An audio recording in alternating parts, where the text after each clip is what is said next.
Today is the 22nd of April, and this is the meeting of Workgroup 4 for the blueprint for ending hunger in Colorado. It is the goal around increasing SNAP and WIC enrollment. So, good afternoon. That's the purpose of this meeting. If you didn't think you were here for that, there's another flight at another terminal. I suggest you run. So my first question, does anyone in the room need to have translation services? There's always a note from Kevin in the email that says if you are bringing someone with you, or if you yourself need it, if you can let us know, we will make sure that that will be accommodated. So let's start. I would like to ask for all of you to please fill out your name tags, although beyond this table immediately next to me, I can't see them anyway. But the people close to you can probably see. I also set some leftover ones from the last meeting here, so if you were at the last meeting, you might have one already. But that's okay. If you're feeling creative today, Todd. No, you don't have one anyway. You're good. Okay. Oh, yeah. Okay. Great. Wonderful. So if I can, I'll start on the phone, since we generally wait for last at the phone, but we'll go to the phone and a very quick introduction of who you are and who, if any organization you represent, starting with Heather.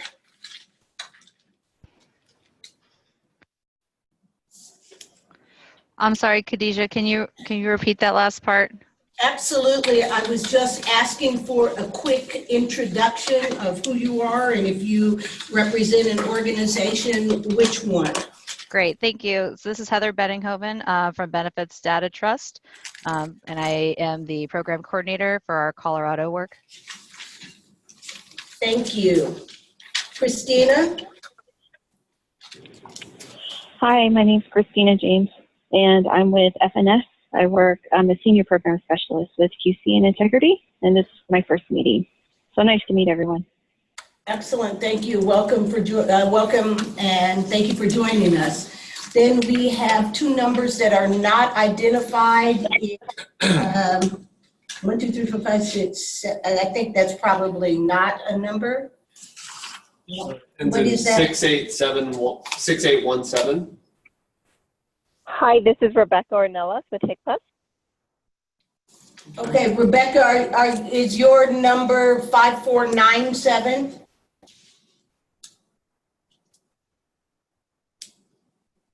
Sorry, yes. Okay, thank you. And who is the other number on, ending in 6817? I think that's mine. This is Christina again. Yep. Okay, great. Thank you very much. Going around the table, starting here. Sure. Hi, everyone. My name is Jackie Pines, and I'm with the Family Resource Center Association. I'm also taking notes for Patty Velasquez, who's the programs manager at Family Resource Center Association. Hi, everyone. My name is Brian Trujillo. I'm with Centaur Health, and I work with Monica Newlake in Community Health. Hi, I'm Ken Barrows. I'm an attorney at Colorado Legal Services, and we represent clients whose benefits are reduced or terminated on SNAP. Hi, I'm Emma Kett. I'm an RD, and I currently am doing consulting work, and this is my first meeting. Hi, I'm Erin Kendrick. I am with the Colorado program at CDPHE. Sorry, I can't even talk. Sorry. Sarah Chaston with CDHS. I'm the SNAP program manager with the state of Colorado. Brett Reeder, Director of Client Services, Rounded for Colorado. And Sarah Nichols, Public Benefits Attorney at Colorado Center on Law and Policy. Hi, everyone. Alexis Waitman. I'm on the policy team here at the Health Foundation. Good afternoon. Todd Jorgensen, Denver Human Services. Jennifer Banyan, our Evolution Consulting Principal and Blueprint Consulting Team. And I'm Kevin Warner. I'm with Trailhead Institute. And I'm Khadijah Haynes, and I am also with the Blueprint Consulting Team. So going to our agenda today, we would like to start with some updates. And we can go just in any particular order. And we'll come to the folks on the phone in a minute, people in the room who want to give an update on your magnificent successes since last we have chatted.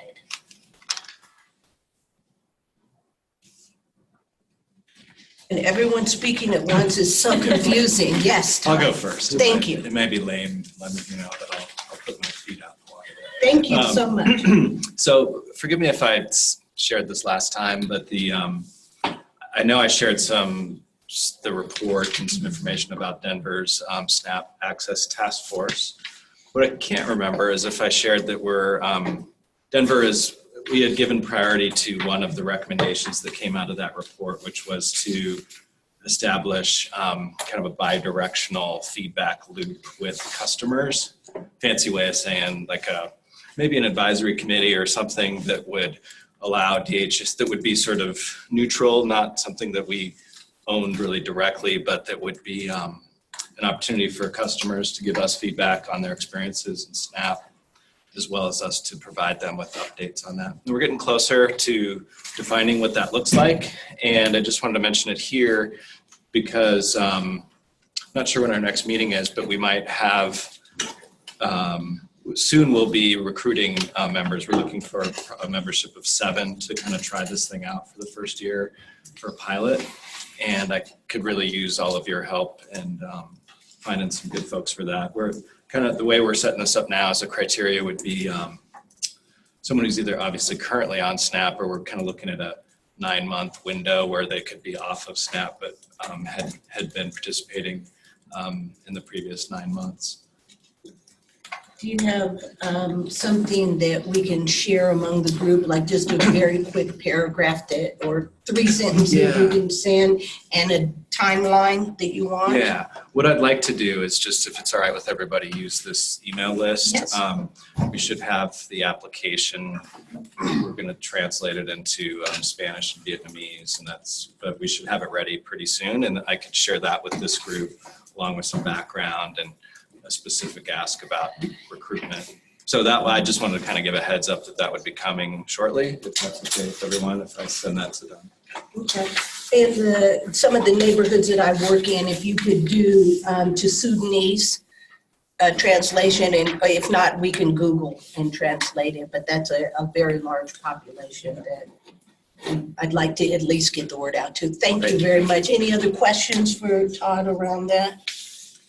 Great work. I mean, that's a big step. I really want to make sure people understand how big of a step that is. So way to go. Thank you. We've got some other priorities too, one of which we talked about with Anya last time as well, around some other ways that we can make our customer experience better. We thought that starting with this advisory group was the highest priority, just because that can be a mechanism to do so much other work with our customers around SNAP.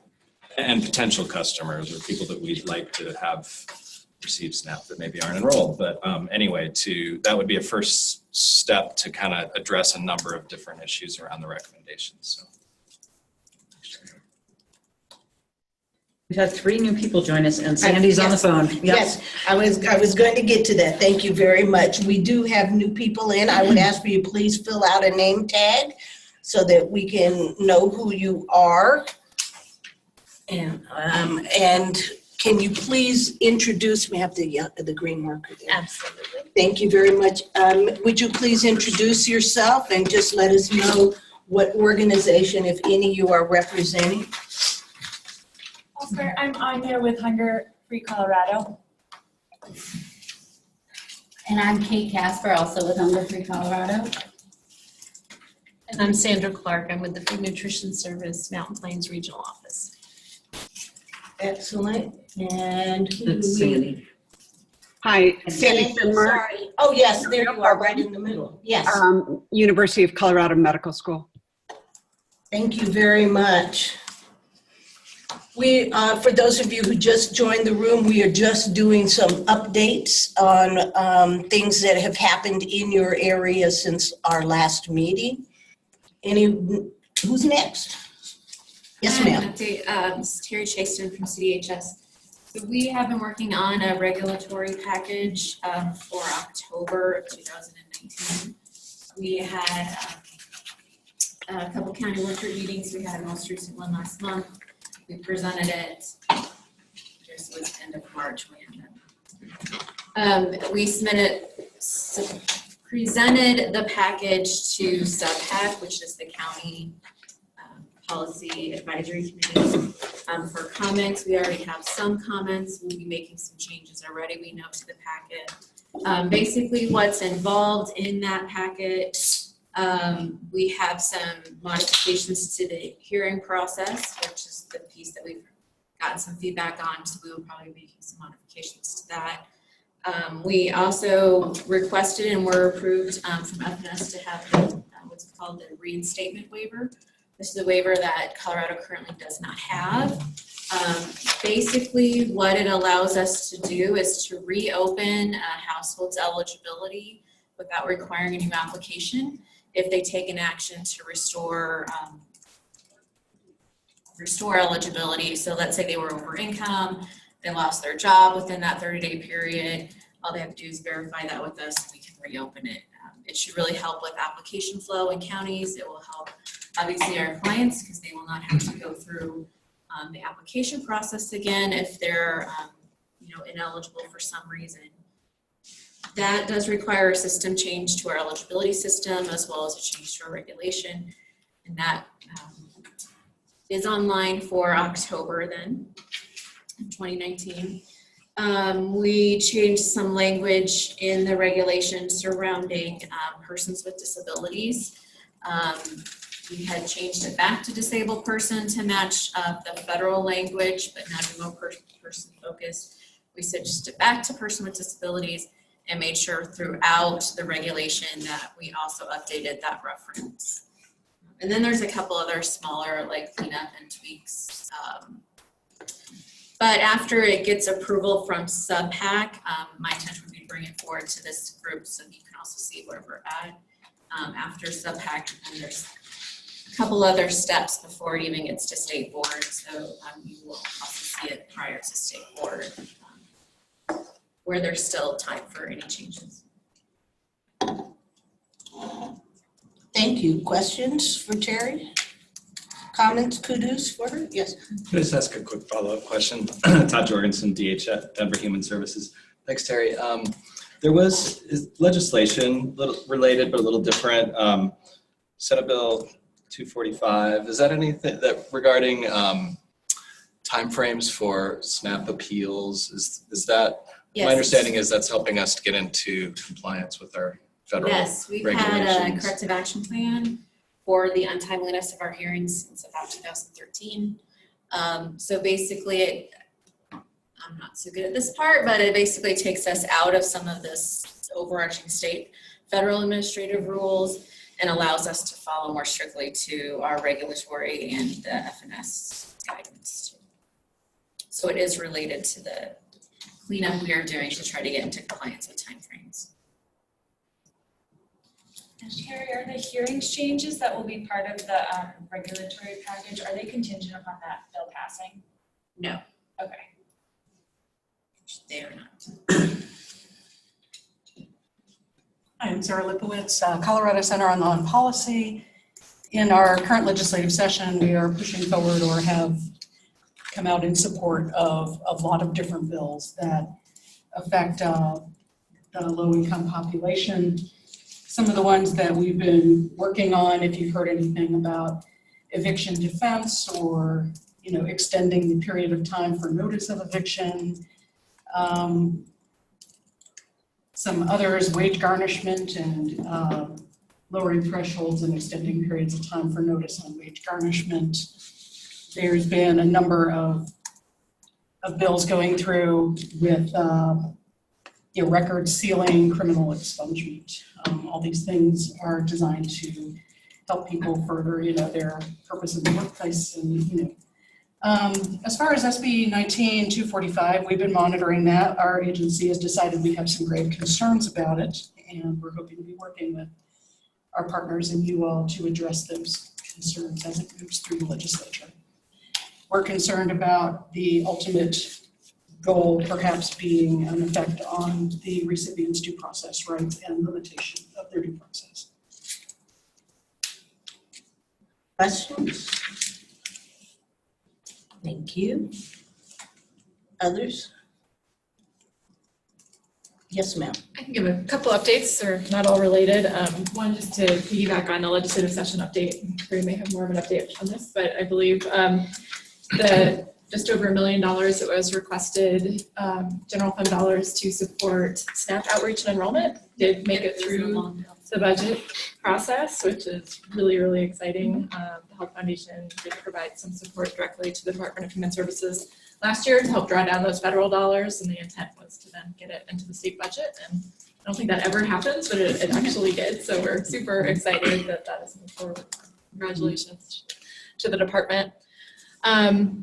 This isn't entirely related to this work group in particular. I think I mentioned it previously, but just wanted to make sure everyone knows the Health Foundation does have a funding opportunity for our June deadline that is really supporting communities in a planning process to look at the food system and to address hunger within their communities. Those are up to $85,000 planning grants, and then the hope was to then do implementation funding following that. So I just wanted to make sure this group knew about that. I think I had mentioned also with this group, we did end up collectively submitting a comment letter around the ABODs, the able-bodied adults without dependents, to USDA a couple weeks ago, opposing some of the things they were proposing to do. So I know Hunger Free and NCCLP has been working on that as well. But thank you guys for joining in on that joint letter. I think volume was important to get lots of letters in. And then the last thing I just wanted to mention, I'm sure many of you have seen this and I can send it to Kevin, but the Denver Healthy Foods Commission is accepting applications for commissioners. That was the ballot measure that passed last November to create a funding stream in Denver to, I think it's up to $11 million per year over the next 10 years, is that right? To fund healthy food and hunger related activities. So they're looking for good applicants if anyone's interested in that. Yeah, that's a really important commission actually. So really think about it. I've seen it go wonky in other, not getting the right people in there with a hunger focus has gone wonky in a few locations. So it's really important to have that mix for sure. Thank you. Questions? Thank you. Others at the table who have updates for us? Don't be shy. Everything is an asset. Well, just two things. Aaron Ulrich is the new implementation director, which is amazing. And Governor Polis called out specifically the implementation of the Blueprint to End Hunger in his roadmap, which is amazing support, and that will only increase our chances and the likelihood that we are successful in our endeavor. So really good news in the last couple of weeks. Questions? Thank you. To the phone. Are there those on the phone joining us who have updates they would like to share? This is Sandy. This is a sort of a preliminary update. There's a group of people that are interested, that are evaluators in food systems, food security, or diet quality, that are interested in coming together to understand what are the current state measures that people are utilizing in their grant work or the health department's utilizing, and is there a way we could understand the gaps and align metrics when possible to be able to understand impact. So I would, once the initial survey is ready, detailing gaps, I'd love to send it out to everybody on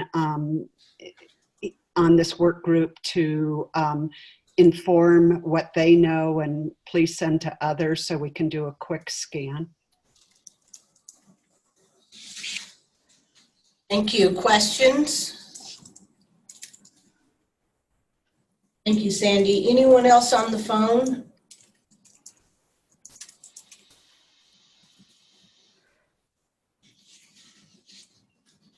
Excellent. Thank you very much for giving us your updates.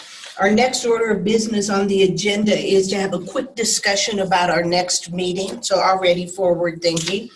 Our next meeting is scheduled on Memorial Day. And the question to us is if we would like to reschedule that meeting for another time in the month of May, or if we would like to cancel and skip a month moving into June. Thoughts, either on the phone or at the table?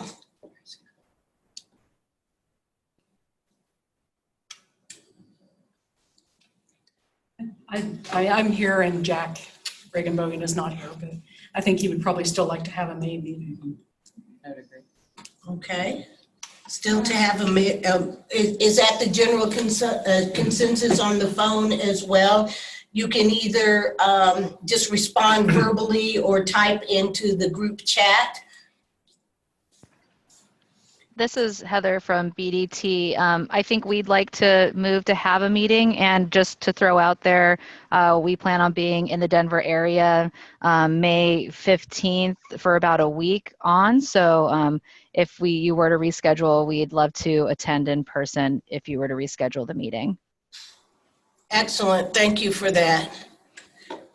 Thank you. Then with no great groundswell to cancel a meeting, I'd like to turn it over to Trailhead to do whatever polling or whatever is necessary to find another date. Are we wanting to stick with Mondays? Is that generally what works, or is there really no preference for day of the week? Anyone who has a particular preference for Monday, speak now. On the phones? Great, then that leaves open any time that we might go ahead and make that Google poll as big as you can. Okay, wonderful. I would just say, since some of the other work groups meet on other Yeah. days, it might make sense to try to stick with Monday. Yeah. Right. Sanity. Absolutely, but I don't think we do much that week. That's not a week that most of the other work groups meet, so we have a lot of flexibility. Yeah, the week before, there's a good amount of meetings, but the week after, starting with June 3rd, there's not really much there, not as much, so. I think they were saying in May. Sure. And Okay. yeah, and if we can, the week of May 15th, but seeing what we can. Sure. Okay, thank you very much. Moving on. We are doing any other updates from state agency representatives. Do you have any of you have anything else to offer that you didn't offer earlier?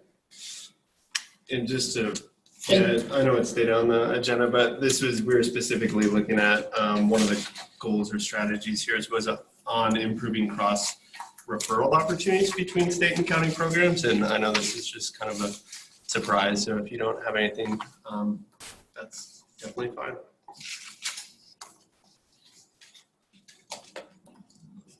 I can just, I met briefly with WIC evaluators this morning. So I do, Alexis and I were in initial conversations about a year ago, or the state directors, around what it would take to get the data systems to interact. I mean, not hard interface, but to be able to cross-match eligible but not enrolled individuals in Medicaid, SNAP, and WIC. And they've been working on that, both the legal side and then the technical side. And I believe they're fairly close to being able to get, I mean, it's not going to be perfect, but at least to be able to get in the range. Like right now, I know the Medicaid agency can pull the SNAP not med, but then there's this extra step around SNAP not WIC, med not WIC that has to happen outside. So I'm not a state agency rep, and I don't know if any of those folks in the room are on the phone or on that work group. Christine, I don't know if you are, but that's kind of what I've been updated on in a very, very small way. Yeah, this is Erin Kendrick with the state.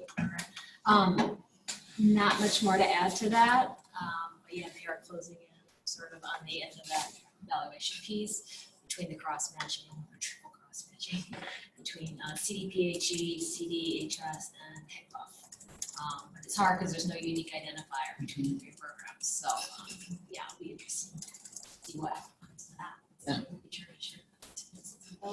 Yeah. Excellent. Can I ask a question about that? So, Todd Jorgensen, Denver Human Services. So is the state, it's a project for an evaluation to do kind of a one-time match, or is there also a data agreement that's being worked on so that we can do that on? Yeah, tri-agency agreement. Yeah, Gotcha. It would be Okay. ongoing, but this would be, I guess, the trial. Okay. And there are certain entities that we're trying to be able to get that data more proactively. Like could healthcare systems then reach out if they had a certain data sharing agreement to their Med, not SNAP, Med, not WIC? Could outreach partners who are already getting some of this get even better? I mean, you can run that data not with WIC, but internally with your work management system. And then, as outreach partners expand, would there be a way to do some type of texting outreach? What could that look like? And could the Rays pick some, so there are all these opportunities once the folks are identified. Oh, that's great news. I think about a year ago, we had started a conversation, we at Denver County, with the state partners, particularly CDHS, and trying to get a data agreement so that we could work more closely with our WIC partners in Denver Health. So that will be very much welcomed when that happens. Thank you. I'd also wanted to mention, Todd, thank you very much for saying your name each time you speak. For those who are on the phone, sometimes it's a little difficult.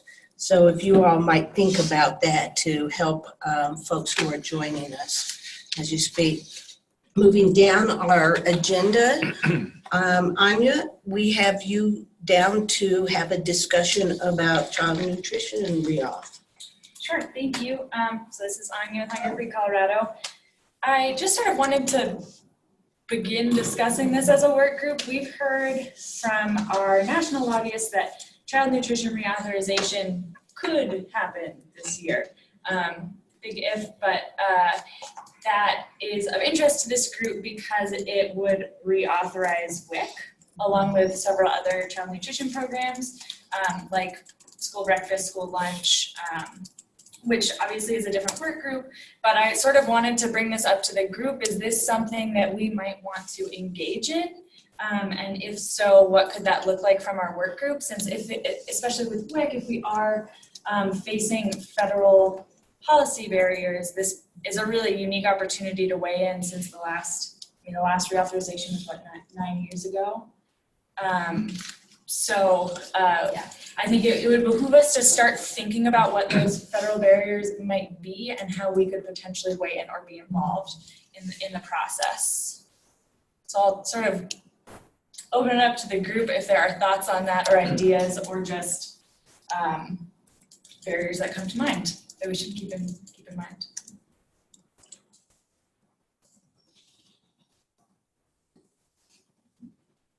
I would love to stay abreast of this, and I think you guys are uniquely positioned with the pulse, and especially even just hearing updates from your federal policy lobbyist. I think you might be the only one in this room that has that access. So, keeping us in the loop on any of that, I think is really important. And I don't know if you have a timeline or any thoughts about what it's going to look like. Well, so we should find out this week a better timeline, but both the House and the Senate have had committee hearings on it. And supposedly Chairman Roberts of the Ag Committee wants to have a bill by August because it's kind of like his legacy, he's retiring.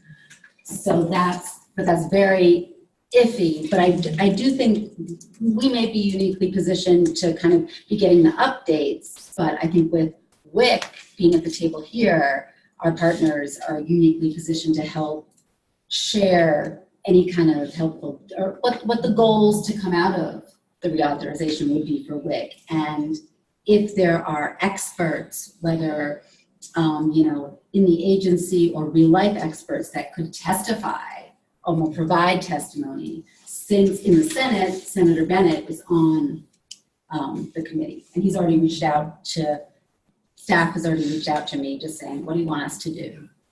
What do you want this to look like?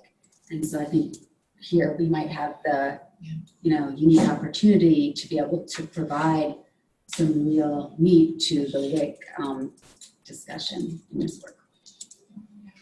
I would chime in. I think it's a great opportunity and something that makes a lot of sense to me to have this group or maybe some subset of us. I think I'm only one still at the table that was pretty engaged in the 2010 Healthy Hunger-Free Kids Act, the last time the reauthorization debate went through. And we did have a pretty strong coalition that we pulled together of Colorado partners. And I think that was really effective. I don't know that all of those organizations are at the table here today, but it does seem like a real opportunity. And again, with the WIC discussion, being able to have a unified voice and advocate collectively could be really effective. So how would this group like to proceed with that? These opportunities don't come very frequently. So how would you like to take advantage of that opportunity? What best works? Would it be helpful if I spoke with Tracy Miller, who is the Nutrition Services Branch Chief, so she oversees WIC as well, and Heidi Hoffman to see if what's on their minds with this. That would be fantastic. She's probably I on the think- radar. I was going to say, I know you guys have a lobbyist too, but we also have a federal policy consultant. We don't call them lobbyists, but they could also provide an update and overview of just the timeline and the process. And it might be helpful just The for more some intel we level get, the setting better. to have some discussion about, what's the probability, where are the right times to weigh in, and what might be most helpful. And then I think all of us in the next month or couple months can be paying close attention to what we hear from WIC experts and WIC clients, and try to start thinking about what that means for this upcoming process. Are you working with a local staff person or a Washington staff person in the Bennett office? We have connections with both. We work Okay. with Quan Atlas here, and then, Patrick Donovan in DC. Okay, so the question would be, do you want to try to create an opportunity for them to either join us by phone or live and in person to hear a little bit for a portion of the upcoming meeting? Is that helpful? Is that too soon? Do you all want to work together first and then try to have? I see nods, but those were two questions. I think I defer to Hunger-Free and how it could be most helpful and timing. I think we need to know maybe a little bit more about the timing and then know what collectively our asks would be before. But then that could be a good venue to invite them. Okay, so let me just say that Quan Atlas is one of the consultants on the Blueprint team, and that might be a way, rather than trying to sometimes have all of the information and the ask in place, joining in the conversation and owning it is a different way of approaching it. But again, we will leave it to you all to communicate to the group how best you would like to proceed on this. And I think anyone else in the group who wants to join them with time and talent to be in touch. So you're suggesting like he might be able to be part of the strategy? I'm suggesting that all of the opportunities that are available ahead of us ought to be considered. I'm not advocating for one way or the other. I'm just saying that opportunities like this don't come often. We have a U.S. Senator who has already stood in this gap and is looking for other opportunities himself. It's an opportunity. Right. That's what I will say at this point, and we should always take care of opportunities. All right, anything else? Did that inspire thought for someone else to interject? I do wonder too, and it's great that Erin is hired as new implementation director, but also connecting with Workgroup 5 and thinking about, like, is there an opportunity to do some cross work group work, and potentially maybe there's a smaller subgroup. I recognize not everyone probably wants to get into the weeds on CNA, but using this table for updates and sharing of information, it seems like there could be model, and again, it's definitely an opportunity. I think it makes sense to coordinate and to have a single, if it's like, a blueprint agenda or a single group working on that, rather than coming at it from two angles, having two different groups working on it. Yeah. So then, just because I'd like things to be defined pretty well, is this something that this work group is wanting to push to Erin to take on and to coordinate between the two work groups? Do you all want to continue to be the lead on this? I'd like to lock that down so that we know exactly who is responsible for the next few steps.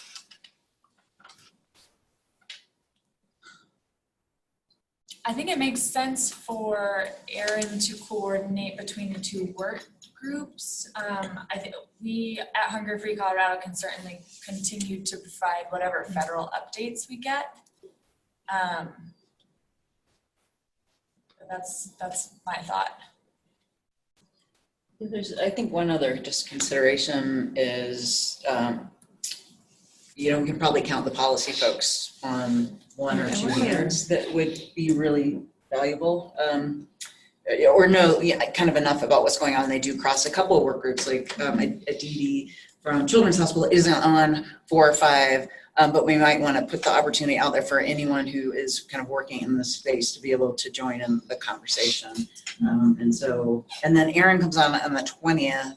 So, whether or not she's going to be able to do that on the 21st, and whether that, so like, I just think, again, deferring potentially on what the Fed lobbyist is telling you on timing, and then all the expertise around the table that we could bring forward in an agile manner would.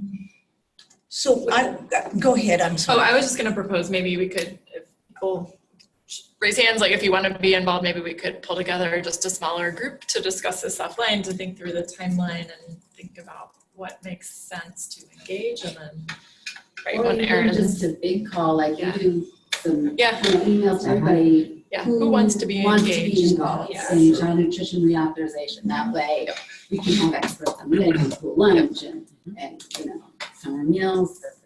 Excellent, thank you. For those of you who are on the phone, if you would indicate in the group chat if you would like to be included in that conversation, so that Kevin can make sure that everyone has a communication about the date and time that an organizing call will get put together. Thank you very much. That was great. Movement. All right.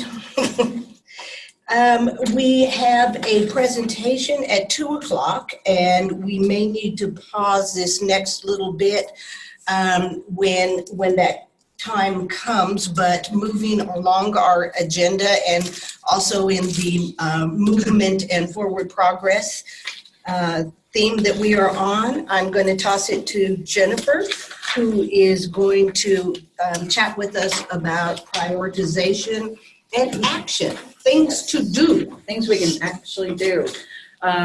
Great, so what I wanted to start out with, a lot of the themes that are happening across work groups have some really similar, there's been a lot of questions being raised that are cross-cutting. And so I wanted to just quickly go over a few slides from Workgroup 1. And Workgroup 1 is on public and political will building and public education and outreach. And they've narrowed down 2 priorities. And I can, so what we've done over the last few meetings is narrow down 2 priorities and put together 1.5 page just concept paper about how we would like to move forward on it. And that's hopefully going to be a model for each work group. But this is what I presented over the course of a few meetings like we've done here. We presented research on some best practices, some consolidated lit reviews. And this one in particular, I'm just going to go over what the research was. And so it's around SNAP and WIC.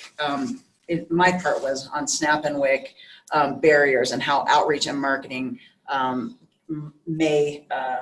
has in many other locations helped with some of these. And I know there's been a lot of questions about what are the barriers to SNAP, what does that look like? So we did a national lit review with Colorado specific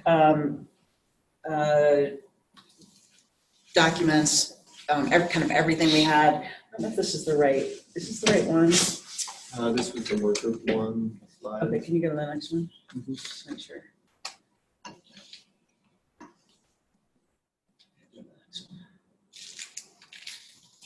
So one of the things that I started out with when I put this together is, so I've had the great privilege of talking about the blueprint over the last 2 years around the state, many different audiences, people that might have never thought about hunger but work in human services, or people who work in human services and didn't know that hunger impacted the outcomes for their clients, and then basically like community members, farmers, business people, kind of the full gamut. And the biggest thing, if people were really surprised at the extent of hunger in Colorado and the statistics that were thrown at them.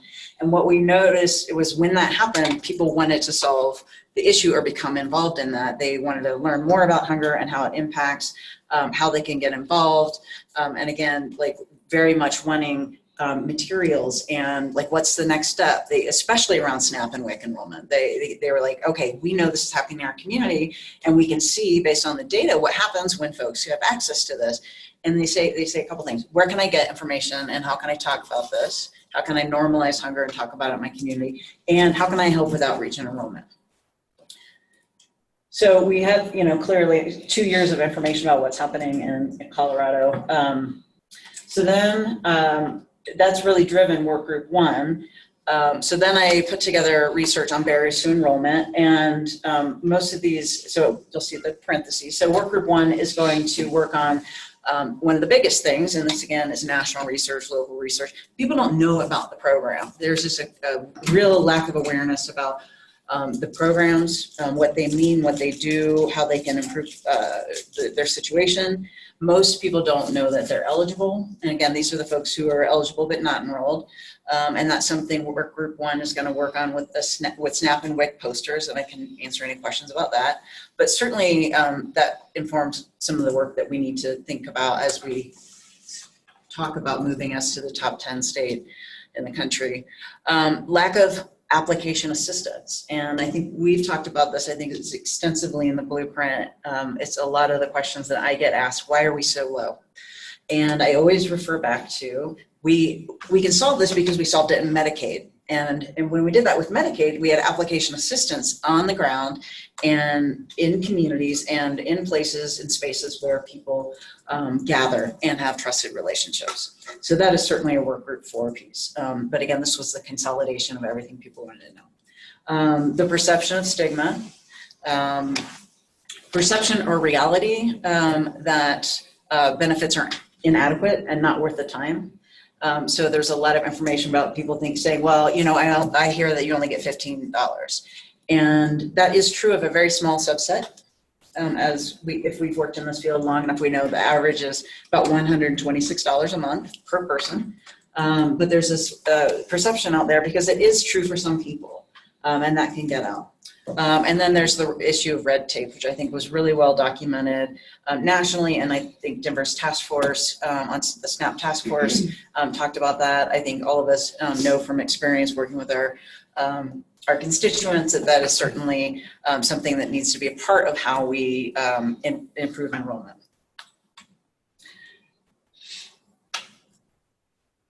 Language barriers, we've talked about that here too. Something Workgroup 1 is going to be working on with their messaging and marketing, something we need to be thinking about. Homelessness and housing insecurity, I think the state and partners in the room have done a really good job getting the homeless exemption out there. I think we probably can do better about advertising that and supervising around that exemption. We know that time and transportation for low-income individuals can make it difficult to get to appointments or even to get to places where they can get application assistance or even any of their basic human needs met. We've also talked about public charge and immigration fears.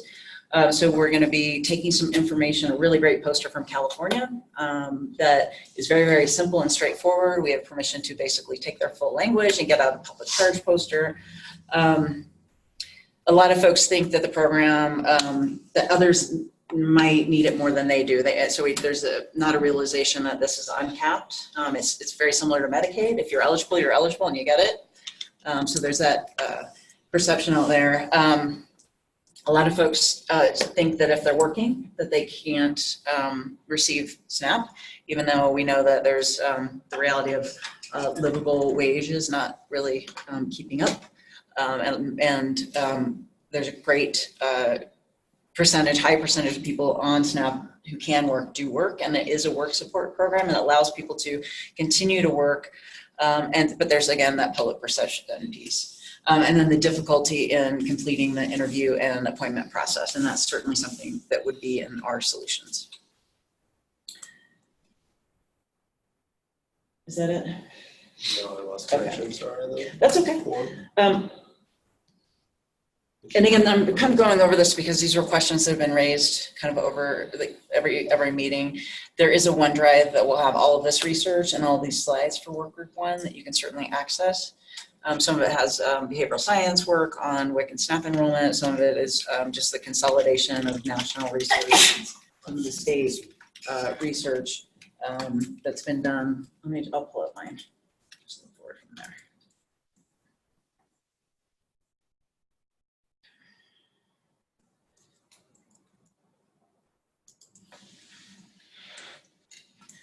We're in technical difficulties here. Okay, I'm back on that one. Okay. I am actually gonna. So this was certainly for the Workgroup 1. So messaging the value add of the programs, looking at known eligibles, right? So what we've talked about, Med, SNAP, WIC, cross population, messaging it as health promotion and nutrition rather than a welfare program. The value of the program. So again, when I talk about the health outcomes, people's mouths just drop open. They just have no idea about the impact. So really hitting that home, and then also making sure that people know the monetary value. So we talk a lot about housing instability in Colorado, but a family of 4 on food assistance would have $520 extra in their budget if they were on SNAP. And so there's these pieces that are really interactive, and I think by promoting those, we'll have better outcomes. Certainly this came through the research. It's also in the blueprint, making everything that we do relevant to distinct populations and hard to reach populations, that one size doesn't fit all, that we need to be cognizant. It needs to be bidirectional and iterative, that we really take kind of the best of what we know nationally and make it better through continuous feedback loops and agile iterative processes. Plain and straightforward language. Sometimes you pick up these posters and it's so wonky, and it's really talking about, so what we talked about a lot is if you see a poster and it's really about eligibility requirements, but you haven't made that first step about why the program might be important to you, you might not take that second step of like, what does all of that wonkiness mean? So really doing that first engagement with plain, straightforward language. Myth busting without using myths and facts. Hunger Free's done a great job over the years of saying, if you put out a myth, people can confuse that with the facts. I said that in the Workgroup meeting, it's like saying, it's the book, Don't Think of an Elephant. You're going to think of an elephant. So if you put out myths, facts, you can kind of get all of that kind of confused. And so really making sure that we know what the myths are, but stating and facts it in plain English to really get that. And then in everything that we do, that we're using a human-centered approach. So again, Workgroup 1 will be looking at providing program information that resonates with all different types of populations. Again, there are some really good examples in their OneDrive and Google Drive that you can see. There are states that have every possible, well, not every possible, but very, very diverse posters in so many different languages that would resonate with different populations, and we think that's really important. outreach and application assistance, which is what we're talking about. The research also clearly talks about the experience at the access points. So government offices are outstationing that extended hours, shorter wait times, decrease amount of times that they have to interface with, whether it's a WIC local office or a county human services local office. Community-based application assistance, and we've heard that through all the presentations today. That is where the biggest bang of the buck. I think Hunger Free was great in talking about where you're seeing your highest ROI, and then really clear process and information on the process of enrollment and the verifications that are needed, not just by workers in the community and consumers, but also making sure that that then translates into non-over verification at the county office. So what are the minimum verifications? How does a community assistance person help a consumer understand this distinct steps and what the minimum requirements are going to be and how they can help them get that? Okay, this was from FNS. Again, same stuff, expand awareness. They are promoting WIC and SNAP as a health and nutrition and a work support. That's a message coming, well, at least from the previous administration, and that part hasn't been taken down yet. Their toolkit is, every link I've tried is broken, so that's been really interesting. Informing people, eligible to unenrolled people, how and where they can apply, and actually why they should apply. And ensuring that they have good access and can participate in systems with dignity and respect, whether that's at a community-based partner, a county office, a hospital, but that we're really reshaping this the way we did with Medicaid, that this is a health and wellness resource and an asset for your family. And they're using SNAP as the name in Colorado. Currently it's food assistance. So we have a lot of different, we're one of only a handful of states that is not using SNAP. And so there's like 40 states using SNAP, and then like 4 or 5 that have made up their own name, like CalFresh or 3 Square or whatever's happening in Wisconsin, but getting a real sense here in Colorado and renaming it SNAP. So I think that's all I have, but I wanted to be able to talk about what's happening in Workgroup 1, where the research you've requested is, if you want that, but this is really the consolidation. I think that's it before we jump into a conversation here. This, you know, you can get all of this, again, these slides will make available. But does anybody have questions about that piece or kind of why we walked through those steps with Workgroup 1? So I'm happy to say that they are putting forth a recommendation to the Governing Council at this next meeting for 2 pieces. One is to work on a really low-cost SNAP and WIC messaging and marketing campaign around nutrition and health.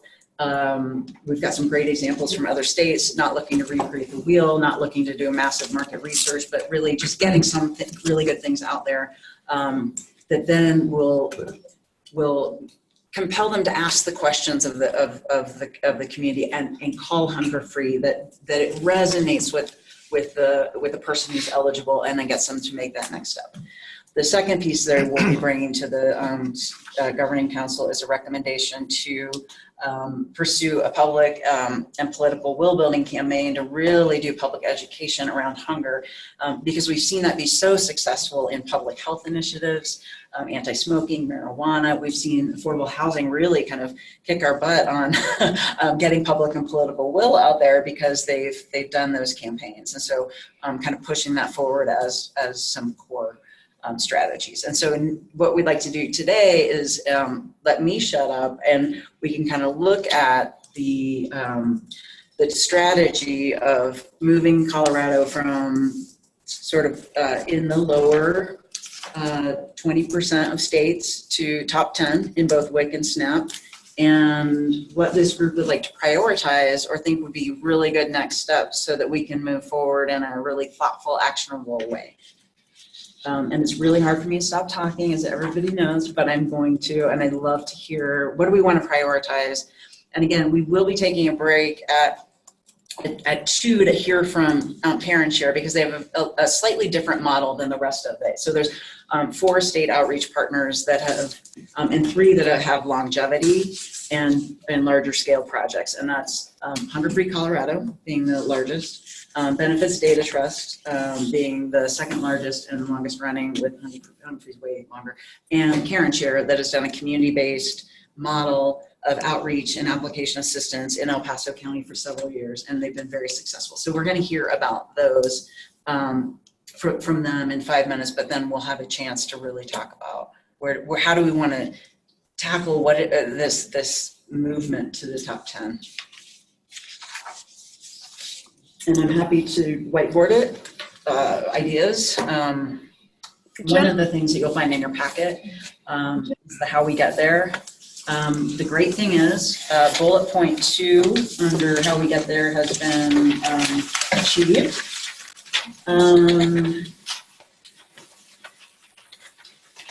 The 4th blueprint bullet is a long game, for sure, increasing SNAP and WIC benefit levels. That is a long game that Hunger Free is working very hard on, and that, again, it could be state at some point, but mostly is really working with the feds to provide a little extra money, since they haven't really raised that in, I don't know, decade, 2 decades. So that's really a long game.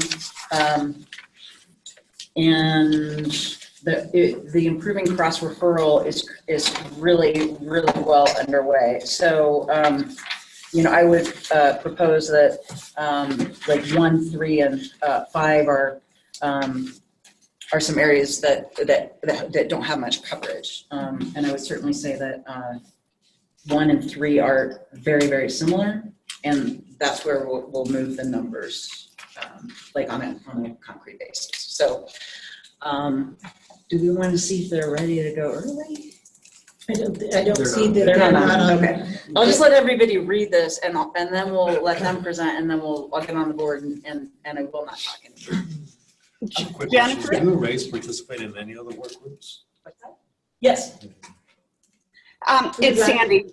Do you know currently if the messaging with HICPUF, Human Services, and the Health Department, that all of them are promoting each other's programs currently in all communication? Do you know whether that's occurring?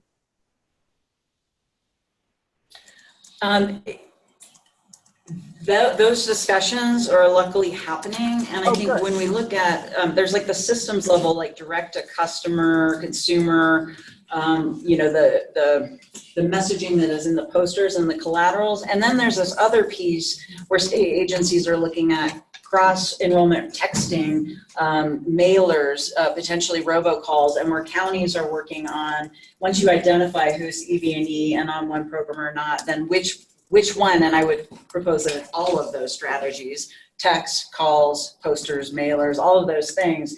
And I believe that that's happening, and I'm guessing the biggest thing that we're trying to get right now is the actual, the ability to do that once they have it.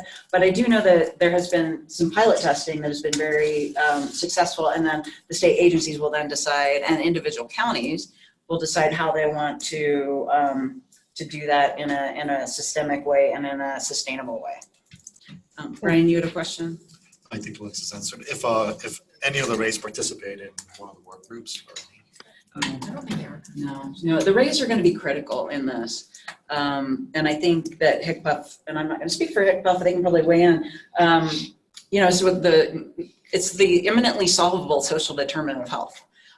So I think the RAISE are seeing that this is in their interest, and certainly, Sandy and the hospital systems know that this is a great cost containment strategy and chronic disease outcome potential. So, I think the RAISE are probably just waiting for, you have to have tools in place, right? You have to have toolkits and training and posters for anyone to do any of this, right? So I think that's one of the things that we need, that I think this group could be looking at. So what would the RAISE need? What would a family resource center need in order to do application enrollment like we did in Medicaid. So that once they're, like, what I don't want to have are people willing to do something and then not able to, because the resources behind the scenes don't exist. Right. Yeah. And one of the things that I'm seeing, at least, we have a co-locating strategy with Colorado Community Health Alliance at St. Anthony. And one of the issues that I run with is I have a team that we ask for social determinants of health, and we follow up, but then the RA is also following up, and I have RN coordinators that are following up. So there could have been 3 different touch points where we assisted with the SNAP application, and where you think that I'm hoping that we can get to a point where we can get information back from the RA if they're already doing the follow-up, they're doing the maintenance, other level of care coordination. They're asking that question, it's already in their questionnaire. Well, That can and be shared. maybe even doing the application, because the cost containment goes back to them. I mean, they have them, they're really one of the already funded resources we have that could and should be doing this. Right. So I would be really interested to just understand what efforts or any steps already took. So at the health system, we're not asking, or at other community-based organizations, we're all not doing the same work 4 different times. Well, sometimes it takes 4 different people to ask them. Right. Yeah. Yeah, I think the best point of entry could be any of those, right? It's where somebody feels comfortable discussing a highly personal issue like hunger. You know, it's so personal, and it can trigger other interventions that the family probably doesn't want to do or have, you know. So then it really has to be a trusted partner. And there's a unique opportunity with the accountable health community that we have 2 of the RAs for the next 4 years. So what can be done? Yeah, I think Catherine Jan's group is doing some stuff with Hunger Free around that in their model. I'm really excited to hear those outcomes. Yeah. Yep, I'd say we've got a ways to go. Yeah. On those, but learning a lot, making progress. Awesome. So I'm going to stop now because Melody from Karen Share, thank you for joining us. Thank you. Thank Melody, you for allowing are you us to come there? back a little bit later. Excellent. Yes. Can you hear me okay? We're going to turn up our volume here just a little. We're going to turn our volume up so that we can hear you just a little bit, better, but I think that's on our end. Thank you very much for joining in, and you've been in for a few minutes, so you're hearing a teeny bit of our conversation, but we are ready for you to chat with us about all of your wildly successful endeavors. So give us your name and a little bit of background, and then please do whatever it is you had planned on doing. Okay, wonderful. So my name is Melody Dowell, and I am the Programs Director at Karen Share Food Bank located in Colorado Springs, and I'm also joined today by Shannon Bryce, our Chief Alliance Officer. So we're both here on the call. And what I wanted to provide was a brief intro about our SNAP program, offer up some highlights, briefly review the agencies that we partner with, and our outreach strategies. Can you all hear me okay?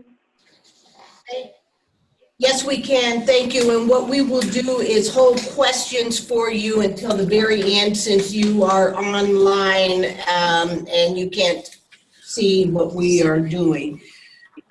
Thank you. Okay. Sure. So our core purpose for our organization is to bridge the gap between hunger and abundance, and to provide food, partnering opportunities, and education to fight hunger and food insecurity in Southern Colorado.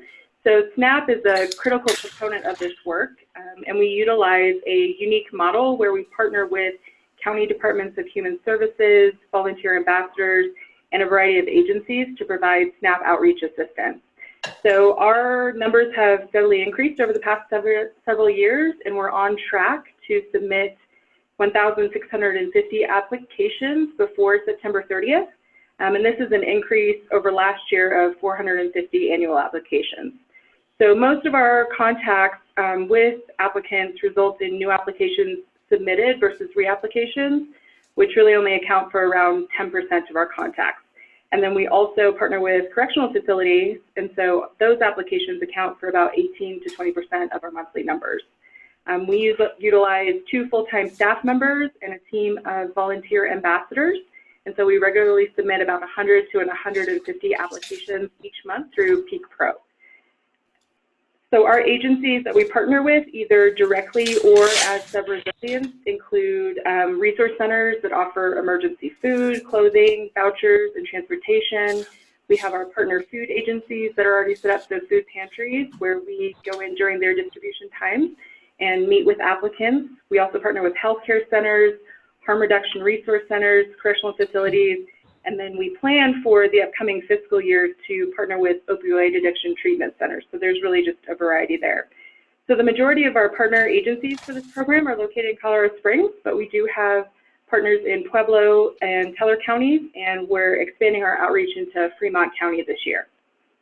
So some of the components of our model, we're really relying mostly on our staff, but then also our volunteer ambassadors. So they conduct the initial intake application through their direct outreach partnerships, and then we also provide referrals to our partner agencies for food resources. So we can refer applicants to county departments of human services for the final interview steps. We're really just offering the initial intake, but then we're walking through the entire process with applicants for document verification, approvals or denials, and then benefit issuance. We've also developed strong partnerships with 2 departments of human services in Colorado Springs and in Pueblo, and we're hoping to do the same in Fremont County once we begin our outreach there, so that an on-call technician is available if we need additional CBMS access. And this has proved to be really critical when we're meeting with applicants. So if there is any questions for them with, why have I gotten a denial before, or I'm not sure what my CBMS case number may be, so it's really been great to have that partnership.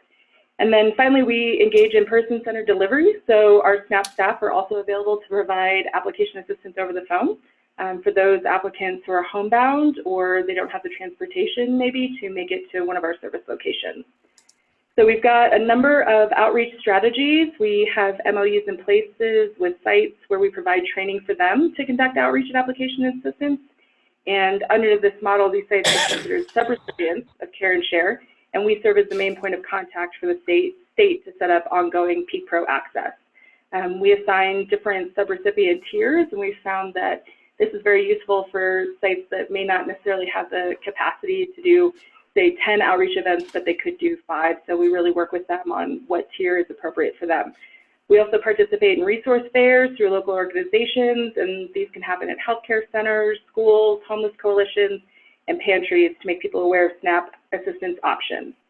We also conduct outreach at our mobile food pantries. We place flyers in our USDA commodity food boxes, and we also do outreach just on the ground, providing flyers at churches, youth centers, DHS offices, through our area agencies on aging, and then any of our partner agencies. We also provide assistance at correctional facilities to inmates, and we provide training to their staff so they know about the SNAP enrollment process. And we utilize volunteers for outreach calls to those applicants who may have been denied, so we can do follow-ups for them and see if we can help them with reapplications.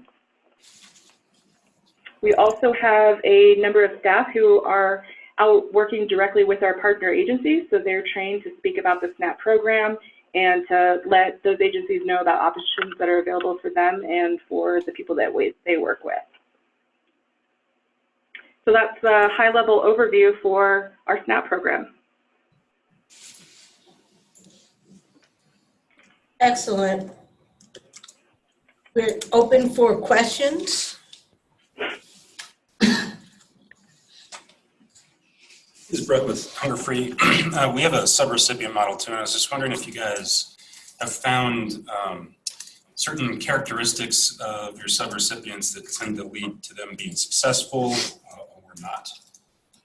Yeah, that's a really great question. So the subrecipients that we found that are most successful are the ones that have a regularly rotating group of applicants and clients that come through. So if it's a smaller agency where they see the same 10, 20, 30 people each month, that's really a challenge. So a place that we've identified where they have a regularly rotating clientele is like the opioid addiction resource centers. So they have their inpatient, but then they also offer therapeutic groups, and so those groups are changing every 30 days. So we try to find subrecipients where, okay, do you have a regularly rotating group of people you're working with? We've also found that subrecipients that can provide their own marketing, where they're really speaking to the program with their clientele and making it well known, so that when we have staff or volunteers there, then we actually have clients that we can meet with. So we try to find places that have like a site champion who really cares about SNAP and providing that for their clients. And they're the ones that are going to speak to it and help us with that, because we don't have the time or the staff to do that. Thanks.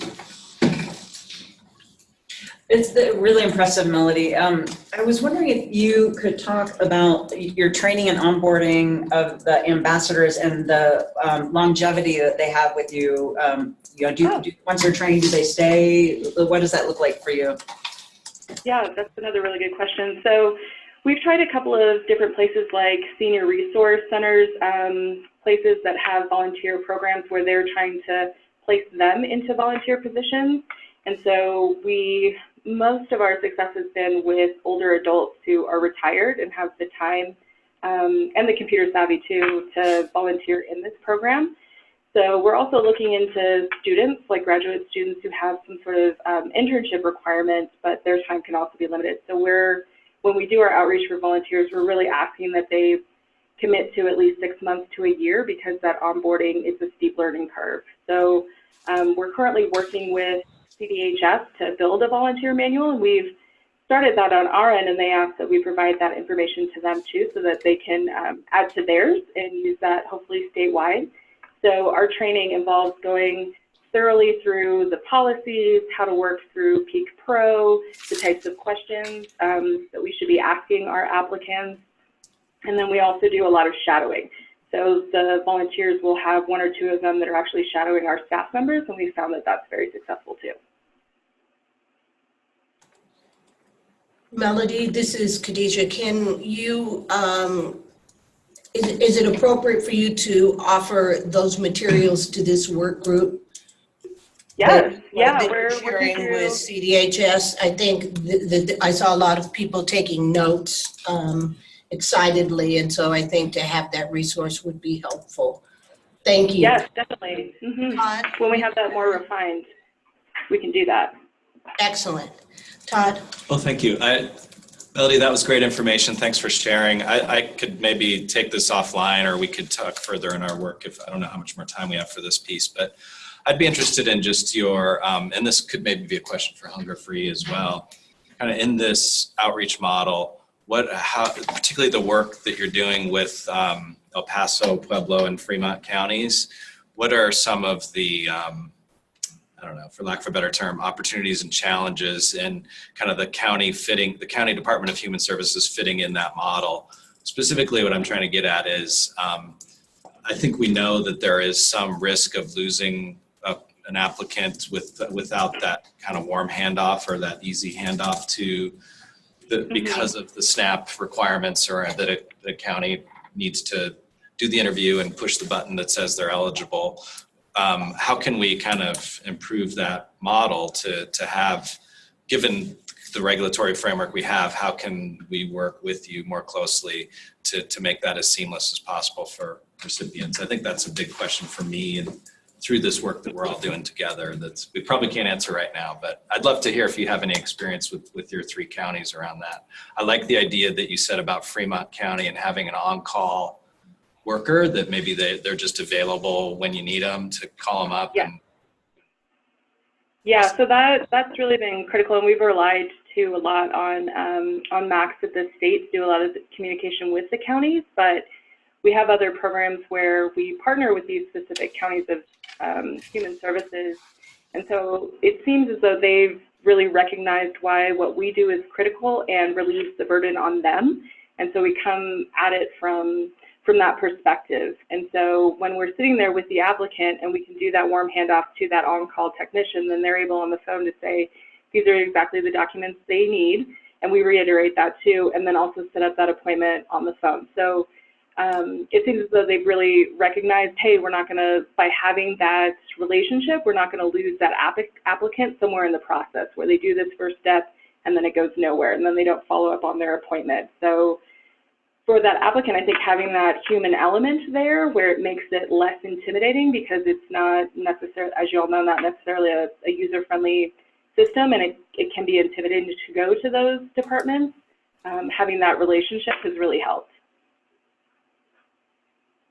Thank you. Melody, I just have a quick question. This is Jennifer Banyan. Do you know roughly the percentage of applications submitted that are approved? I don't. So we're trying to access that information through the CSTAT reports and trying to get that broken down more from Max. Thanks.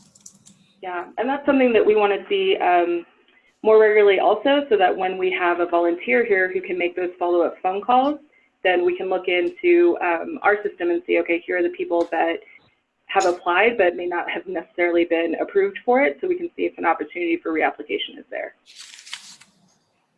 Thank you. Other questions from on the phone or at the table? Melanie, this is Anya with Hunger Free Colorado. I'm curious about what the relationship you have looks like with El Paso County, and if that point person you're working with, is that built through El Paso's call center, or is that someone on call in a different capacity? It's someone who's on call in a different capacity. It's huge. Okay, great, thank you. And we also, when we started doing outreach in Fremont and meeting with about 2 agencies that were interested in partnering with us, the first thing we did was set up a meeting with the Fremont County Director there and with their manager who's in charge of food assistance programs to say, hey, this is what this looks like in Pueblo and in El Paso. Is this something that you would find beneficial for you as well?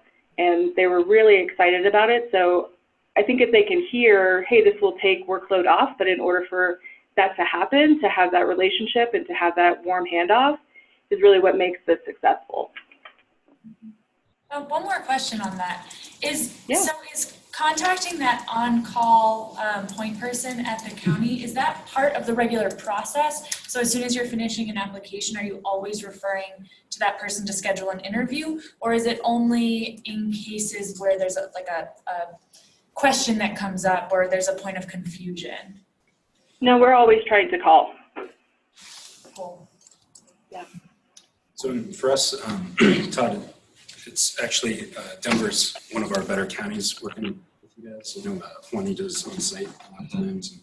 And, the client experience when Juanita is there is just orders of magnitude better. So get both those pieces done at the same time. So we appreciate what you guys are doing, and it's a really key element to making this successful.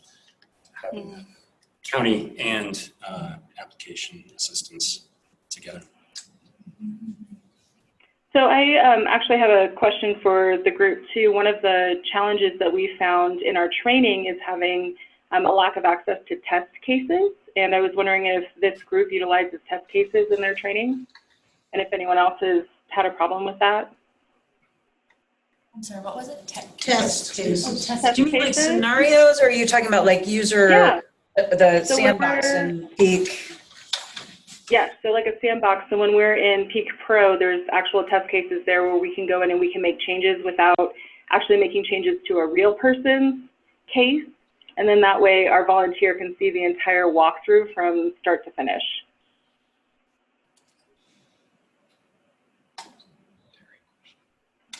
Do you guys know if you're using that? We would like to do that as well. Yeah. Mm-hmm. So that's something that we're continuing to communicate with Max at the state about, because they've had a lot of glitches with it. So, but that's something that's also really critical for volunteer success too, is to see those examples. Oh, so yeah, being able to play in that would be awesome for everyone involved. So let me take that a step further so that it's actionable.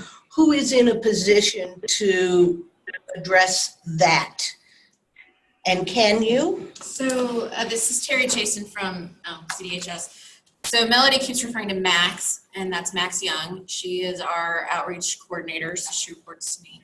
And we are actively working with our new SNAP training specialist to create an outreach toolkit which will cover a lot of these concerns and training and standard messaging for how to train and bring up a person. And our goal is sort of twofold with that outreach toolkit. We'll have one that's specifically aimed at just our outreach partners, which will have some more in-depth information like how do they handle the funding and how do they handle reports and using Peak Pro, because Peak Pro is currently just for our contracted outreach partners.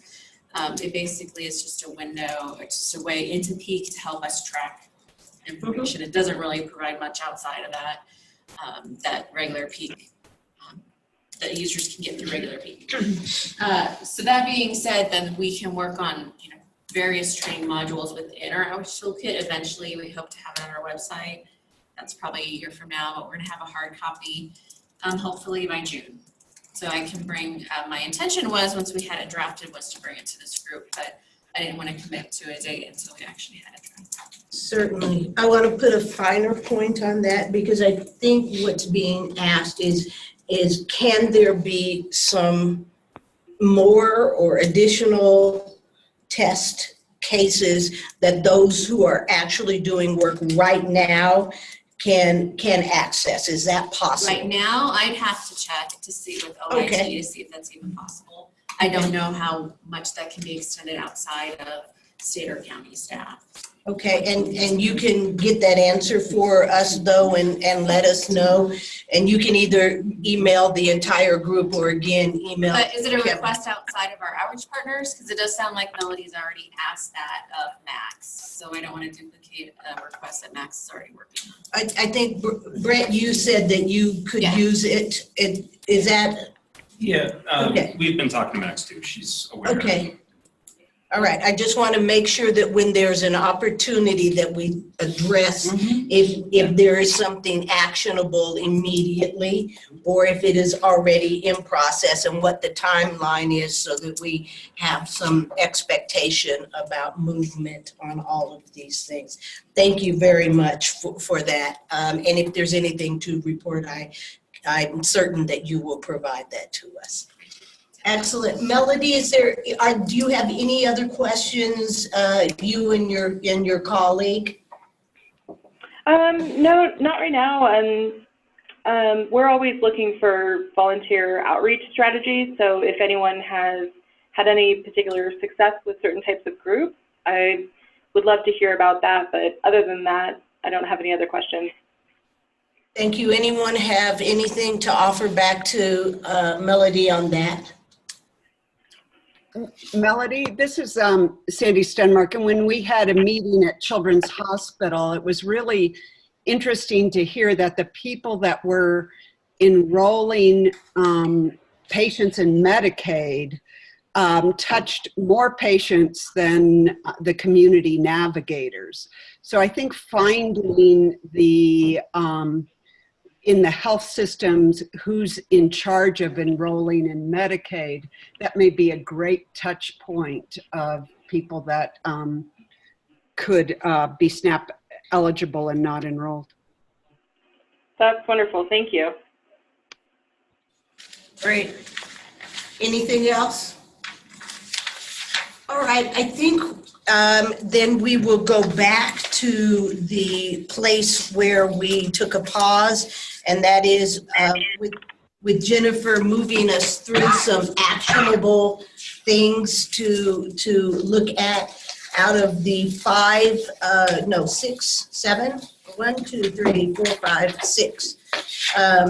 bullet items on page 2 of the packet that was sent to you. Are how we get there. There was a suggestion for 1, 3, and 5 as priorities, but that was only one suggestion. If there are other suggestions of other priorities, let's make sure that those get elevated. And with that, I'll turn it over to Jennifer to continue through. And Melody, you and your colleague are welcome to stay in and participate in this. And we encourage you to do so. Thank you. I'll do that. So we don't have to solve everything today. One of the things that we've been able to do really well is take direction from their work group around what they want to know or what they want to be put together. And then a few of us will go behind the scenes and start putting some meat to it. So, and then have you guys refine but I just wanted to put a couple of numbers up for you. So if we're trying to get in the top 10, so according to FNS, there's 305,000 ED&E for SNAP. And for WIC, it's roughly 102,000 ED&Es in Colorado. Now, we have a third number, which is even more concerning. HICPOF and CDHS pulled a point in time report.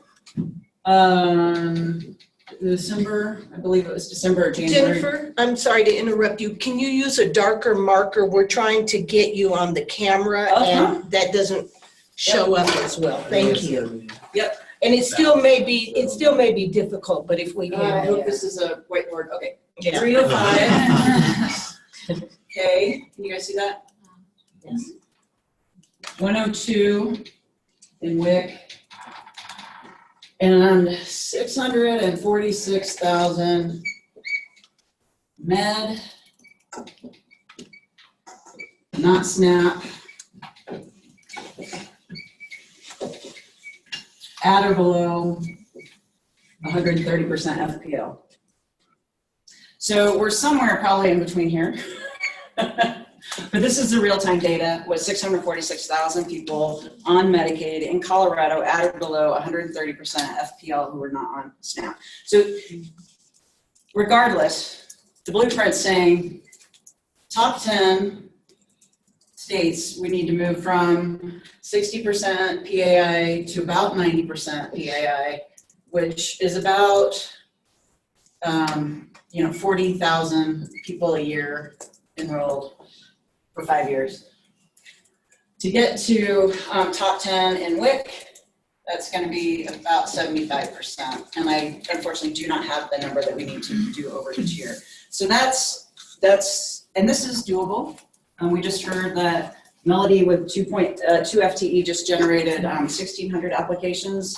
There's an average of 2.1 people per application. It's usually about 70% acceptance rate. So like we can do the math, but this is just, I just want to throw this number out for this goal being met in 5 years.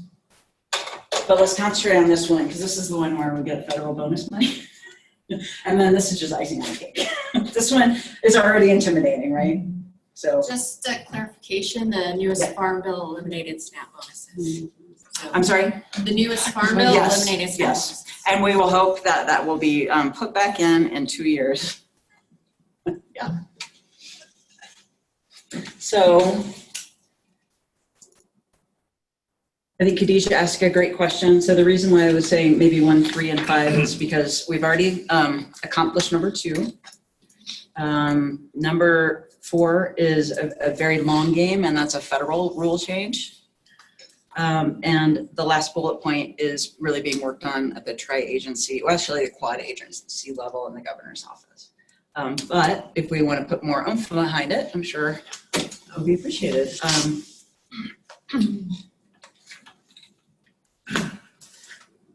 This is Anya. I think I would add to the third bullet point, the idea of maintaining benefits as well. I think we think about just applications, but if we're gonna actually reach that number, we also need to ensure people aren't dropping off the program.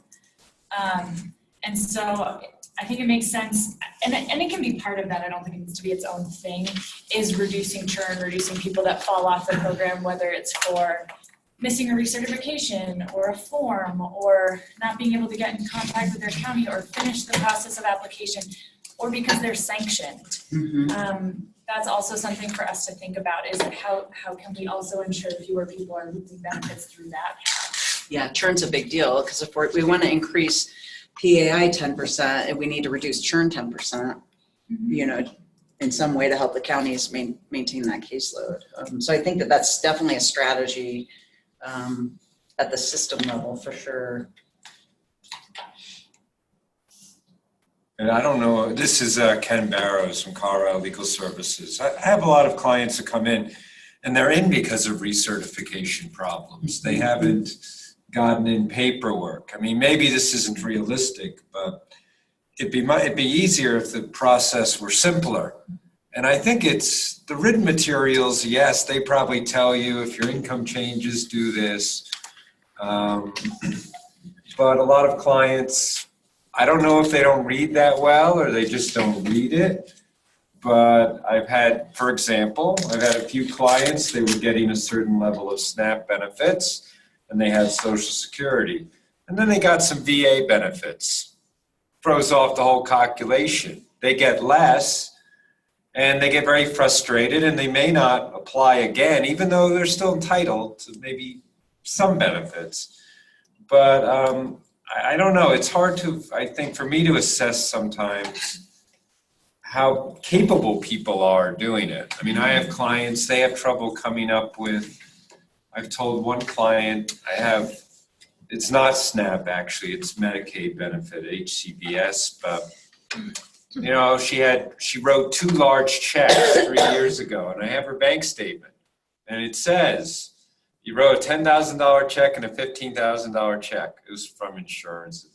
I said, well, DHS wants to know how you spent that. Can you tell them? And I'm trying now to work with a third party, but it's very difficult to get this particular client at whatever level of functioning she has to get me the details. I said, well, go to the bank and find out what you did it for. Maybe we can resolve our problem. But I just think recertifying trips up a lot of people. And I don't know how it can be made simpler, because with SNAP, you have, I mean, a lot of people's situations could change and it'll change benefits and they don't know it. It could be as simple as transportation for medical appointments, so they can get that bigger medical deduction. But it just really is overwhelming, I think, for a lot of people. You know, I had benefits, I'm still poor, I may have a little more money, but they're not thinking of it like that. I'm still poor, and my benefits are cut, why? And then who knows who they tell, well, don't apply for SNAP, your benefits are just gonna be reduced because you're still poor. So I don't know if it's too much, but the application assistance is great, but because benefits can change at any time, I think a lot of people need help, as Anya says, for the long term. I think that's a great point. And so there's 2 folks on the phone who are outreach partners and 1 in the room. You guys do help answer questions on recertification when people call in. We do. I think we could get better at doing that more proactively. Yeah. So that's something we're thinking about. I don't think we're quite there yet. But yeah. Thinking of ourselves not only as application assistants, but recertification assistants. And so that would be like some resources that would, if they were developed, would be very helpful for all partners. And then if we had like 40 more sisters on the ground, that would be something that should be trained in as well. Right? Yeah, well, and research are things that we know. Right. Whereas, predictable. Yeah, and so that's something we could get good at. We're not there yet, but as an organization, Hunger Free, starting to think about that. Let's get better at that piece of it. That should actually be easier than getting the new person. You know? Yes. Yeah. BDT and Parent Share. How are you guys? How do you guys support R3s? Read it. We're currently at, this is Heather at BDT. We're not currently doing any recertification assistance. We did assist with some recertifications when the government shutdown situation was occurring, but we have not moved forward with any more recertifications. We do primarily focus on initial applications, and we have talked internally about what we can do after people are enrolled into benefits when the recertification period is up, whether this is you know, in Colorado, we're not doing this, but in other states that we work in, like New York City, we do work with the city to find out when people's recertifications are coming up, to send them like a text message that says your recertification is coming up and these are the steps, so you do not see a gap in in assistance. So right now in Colorado, we're not doing that, but doesn't mean that in the future we cannot. Could you share with the group the process in New York, just like a simple, whatever you might have that says, this is when we send it out and this is what the message looks like and this is like the progress we've seen from that intervention? Yeah, definitely. We can send that out to the group. Thank you. Awesome. And Melody, you were about to say something? Yeah, so we do offer recertification assistance. It's a small percentage, though, of our activity. It's between 7 to 8%, sometimes 10 at most, of our contact with applicants.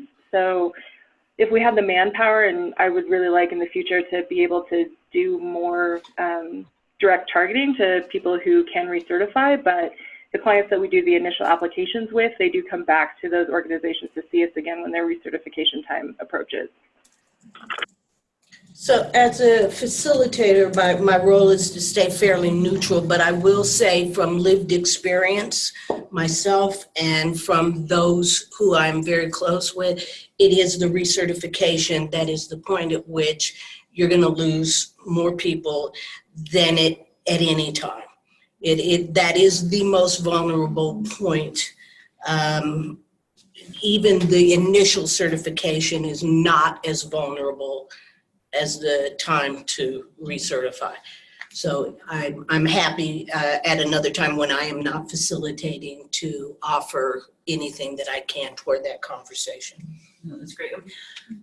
And I think we also need to note the periodic report forms for our elderly disabled who are in the 24 months or period.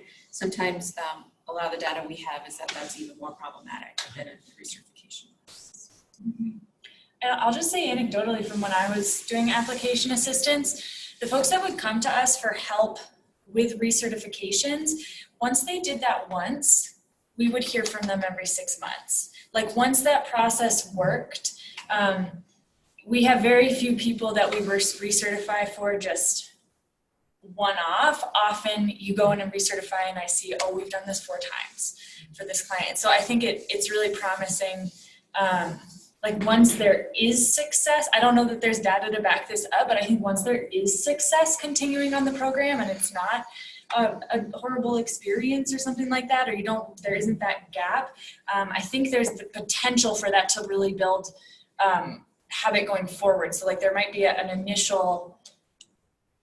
initially hard work to reach people, but then I think it is sustainable. So if we wanted to go after the recertification issues, not having been on the ground and enrolling people, is it a policy fix? Is it a resource fix needing more in-person assistance? Is it simplification? I mean, is it all of those? I guess all of those. That's my question. Like what might we want to tackle as recommendations? I would add to, if there's a data to back it up, I think it's the same model as open enrollment with Connect for Health Colorado. They put the RFPs every year because they need the manpower. And you see the same people you assisted year after year, they're coming back to the same organization that did that first enrollment.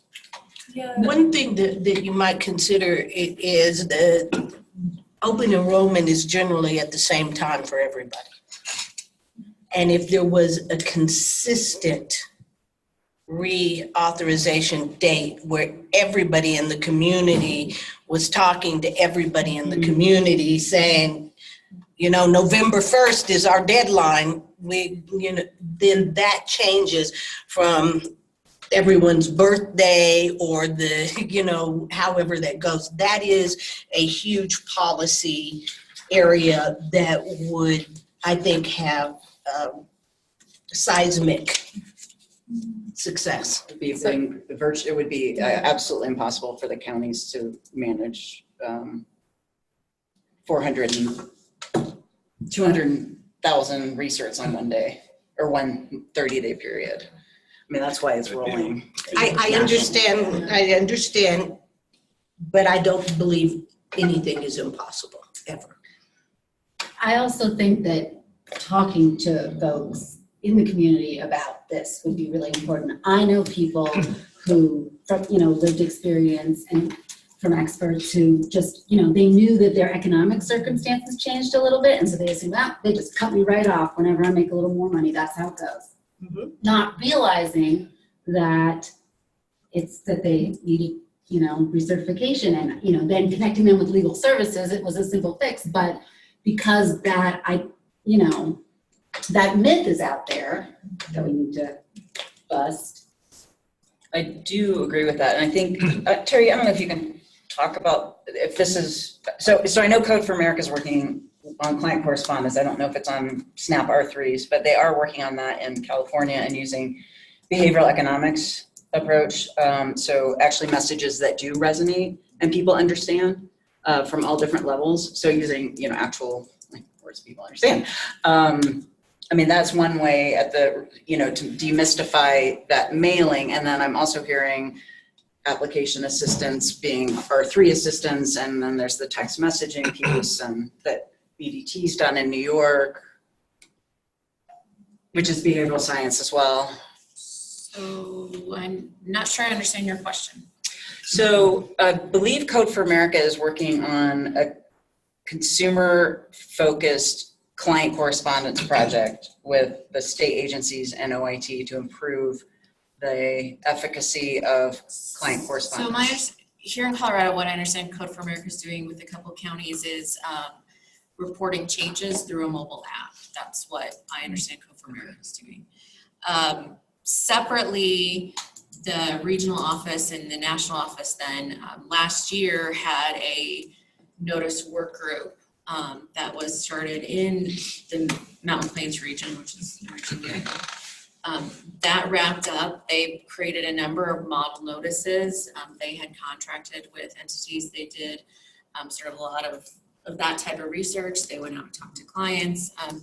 And right now there is a technology and improvement process grants were just released, and those are open until June 26th, sometime in June. We are looking to apply for some additional funding to help fully work on noticing, because we would like to improve some of our notices to potentially use the model notices that FNS has provided to states. There's a couple obstacles. One, obviously the funding. So if we get this grant, that would be great. We currently have combined notices with Medicaid. However, we still have to send out a number of separate notices for SNAP because we can't modify the notices that we share with Medicaid. So our anticipation, this is anecdotal, would be that we would end up most likely with a fewer number of papers actually going out to our households, even if we separated our notices from Medicaid, potentially the cash programs. So this is all the type of stuff that we are hoping to apply for the grant to help sort of research and maybe get money to implement. But yes, our noticing is very complex. That includes the recertification notice of expiration, which goes out to the households to let them know they need to recertify. That's kind of a beast right now. We are in the process of trying to make it auto-filled. So right now, when it goes out to a household, it's all blank and they have to fill everything in. Medicaid recertification forms come out pre-filled with information that's being used in the system. So we're working on trying to implement that for SNAP so that when a client applies, they can actually see what information we're actually using. Hopefully that helps with the client better understanding what's being used for determining eligibility, understanding what they have to provide, if something has changed. If it hasn't changed, they can actually see if it's changed or not changed. So we are working on a number of recertification, policy pieces, but of course, we always have the piece of, what the counties can do and affect too in their processes. Terry, would that pre-fill option, could that also apply to the periodic? We have not gotten that far yet. Okay. Right now we're just doing the RR. Okay. But if the RR piece works, then hopefully the PR too. Cool. And I think California did recently redo their recertification form, and it's really pretty. Yeah, it is. And I know, there's so much that we could think about. BDT's done some testing around, and I don't want to speak for them, but maybe they could send the article out around texting and what, like texting versus mailing versus, and different models and in different states. And they've done it with WIC, I believe, and And there are models from other states, I think, basically, and some eligibility technicians that I've talked to around texting within 7 days is the one that gets the most attention. Like you actually, your benefits will go in 7 days. And I don't know if you can talk to that, but making some of those maybe policies and resources. I don't think every county has the texting capacity, but that might be one of the strategies we put forth. And so if we're looking at like 300,000 people, clearly keeping the people on benefits who are on there, and then what's the priority to hit the 270? Do you guys text? We don't. But we have a project with our data and technology folks we should be able to implement that soon. For our initial, and some counties, I don't know, some do email. For us, texting was a barrier because of our own internal legal framework. And that was our initial work, was just kind of getting through that. And we think we've addressed that. So yeah, we're looking at texting as a big way that we certainly will continue to work with the state and endeavoring to change the direct issue of client correspondence, but kind of working around that and supplementing it with helpful information and communication channels with customers. I think that's the way to go. So we're really looking forward to implementing the texting piece too. Yeah, I think it's that simple, the supplementing the required information with more straightforward information is really. This is what that means. Yeah, exactly. Hey, do this soon. I have a question on the My Co-Benefits app. I don't know if anybody can answer this, but when someone's up for redetermination, if someone has downloaded the app and does have food assistance, is there a way to do a pop-up to say recertification is up, et cetera? Is there a way to prompt them to? Not at this time, but this summer we're coming out with sort of version 2 to allow people to apply over the mobile app. We actually, one of the first states in the nation who you can apply using the mobile platform. Other people have web applications and they might have a mobile app, but their mobile apps actually just point people to the web application, whereas this will be an actual simplified application using the mobile app. So we're very excited for that. I think the text pushes and things like that would be in any future iteration.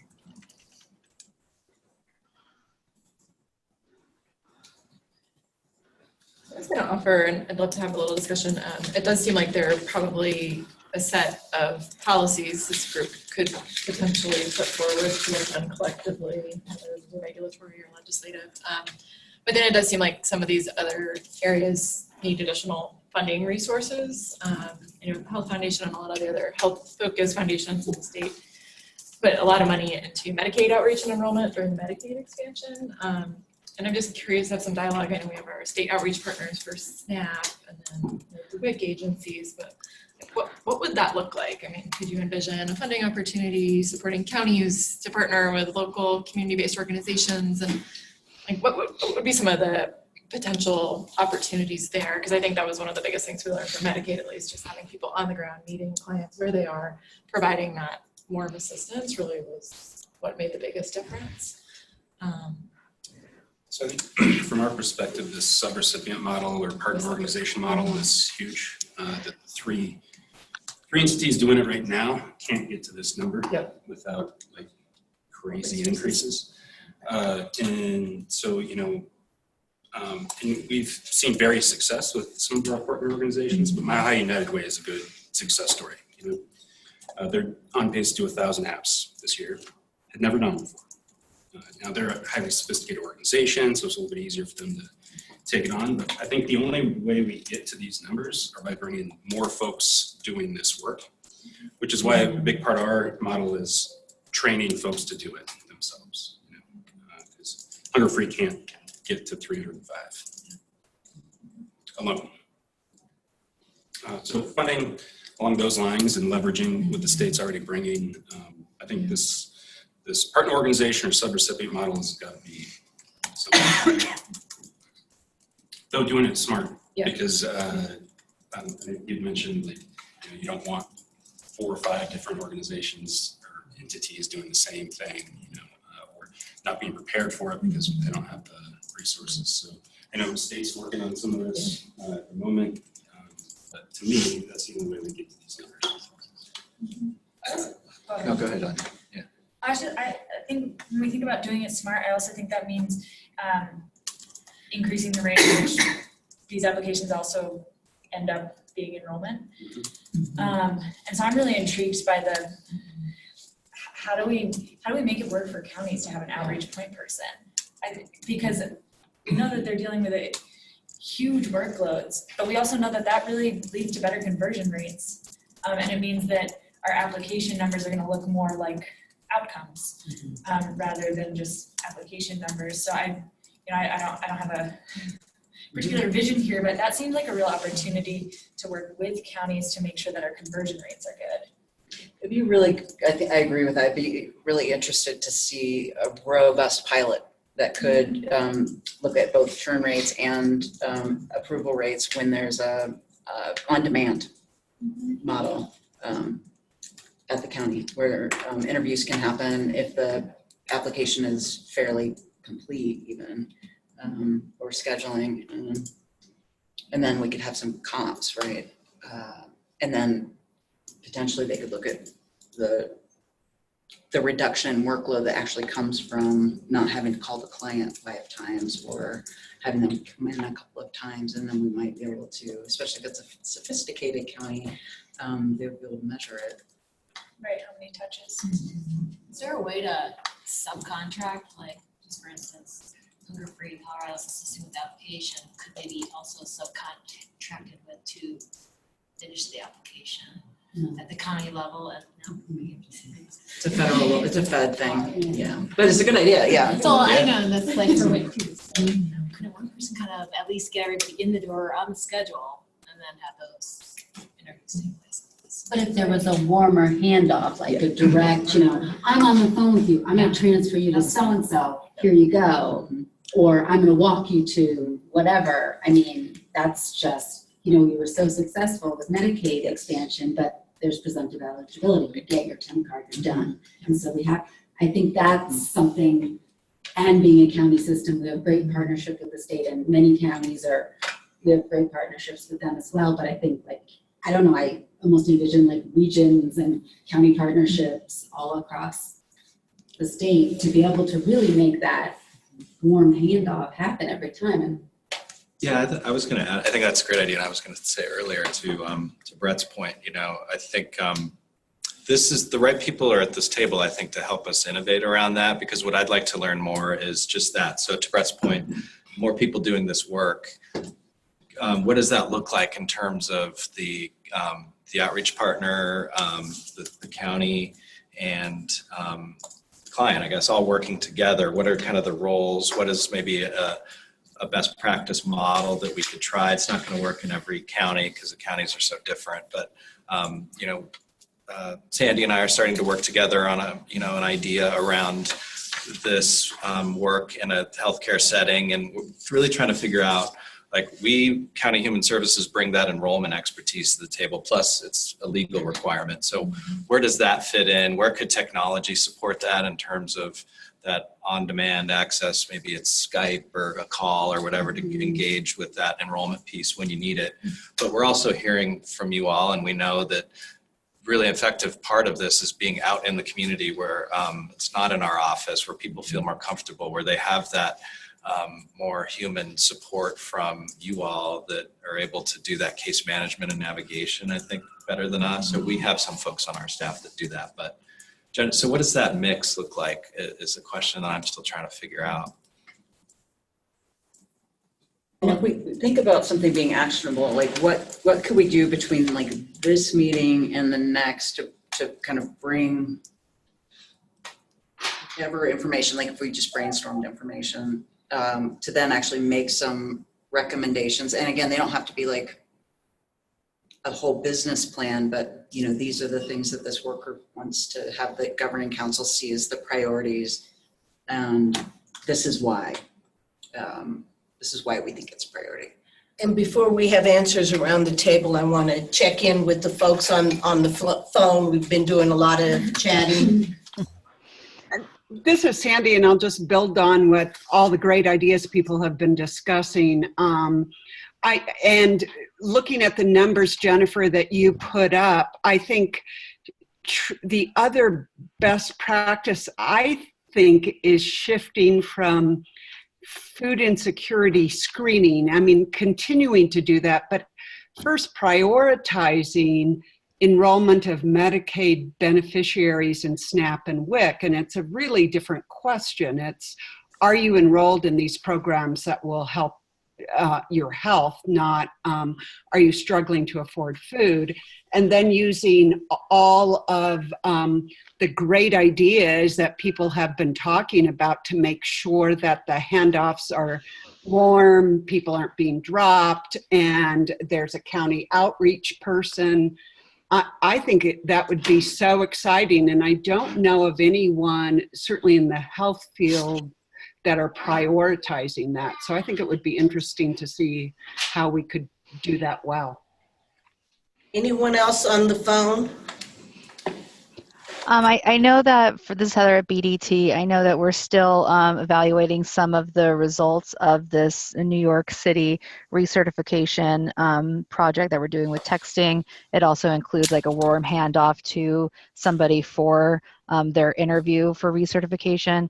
So once all of that information is available, I'm happy to bring that to the group to review and see how this using texting technology for recertification purposes is going, and then also how we're connecting folks right away on demand for those recertification interviews. And I agree with Sandy. I think what we can do to catch people where they're at, so if they're applying for Medicaid, getting them enrolled into SNAP as well, and vice versa. We have, done some projects here at BDT with our Fast Track project, which was getting folks who are enrolled into SNAP also quickly enrolled into Medicaid. So, I think as much as we can get people where they are when they're applying for these benefits, there's more work to be done there. Thank you. Anyone else on the phone? All right, around the table, we have 2 minutes, so let's get right to what Jennifer asked for.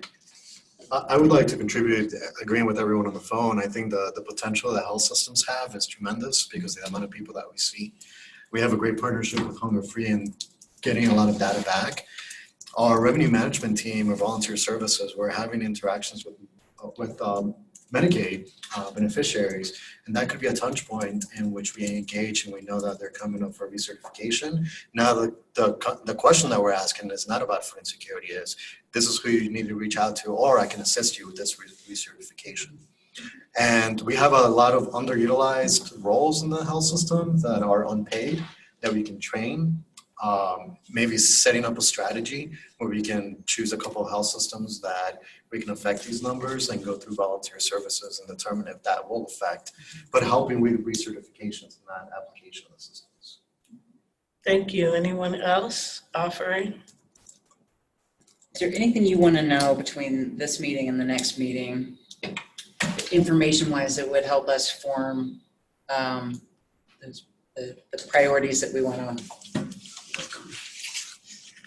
I don't know if it's information, but I guess one question I would have is a lot of the discussion here, I think what I'm hearing is a lot around SNAP. And I'm wondering if it's kind of a different strategy for WIC and SNAP, or somewhat refined strategies, because I think some of the places you're going to reach people, some of the messaging, some of the issues are a little bit different for the two programs. Yeah, it might be interesting to parse out the areas where they'd be similar and the areas where they're different. I think one of the things we didn't discuss today, but has been brought forth in many, many other work groups and in conversations and in written documents, is that Colorado Peak isn't very effective in enrolling SNAP and WIC, but it's super awesome with Medicaid. And is there a way that we could simplify Peak for SNAP and also integrate the WIC online referral form, which is, I think, a game changer.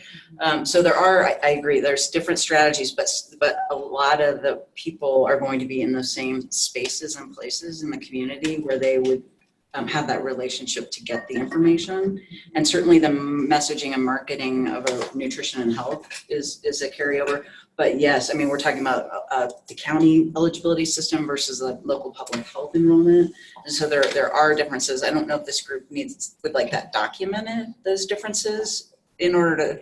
So I think in the interest of time, because we are at the end of our time, I would like to suggest that is on our agenda for next time, to have a more in-depth discussion, to ask Jennifer if you might do a very quick matrix. This is this, this is this, this is this, and where the middle might be, as long as Trailhead is all right with that. Is there any closing comments or any loose ends, hanging threads that you want to sew up before we pack up for this meeting? Speak now.